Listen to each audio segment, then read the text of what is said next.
ای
بابا.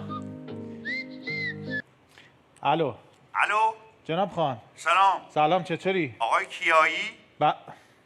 شماره کیو گرفتی؟ شماره آقای کیایی، فقط گفتم نمیدونم مصطفی یا محسن. نه محسن. درست. محسن جان. جونم چطوری؟ قربونت برم. محسن. بله. قربونت برم. ما اومدم اینجا بالای پشتبونم. خب. بالای پشتبونم کولر آبی درست کنم. بالای پشتبونم قربونت برم. بلدی؟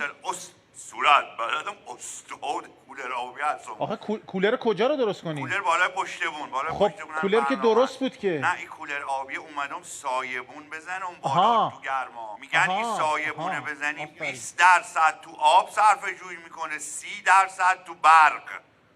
او آبشو میدونستم، برقشو نمیدونستم. بله محسن یعنی یک عمر مدیون ما میشیم و این سایبونه بزنم، اشکالی هم نداره. باشه کار خوبی میکنی، دست درد نکنه. من داشتم یه پولی جابجا میکردم. باشه.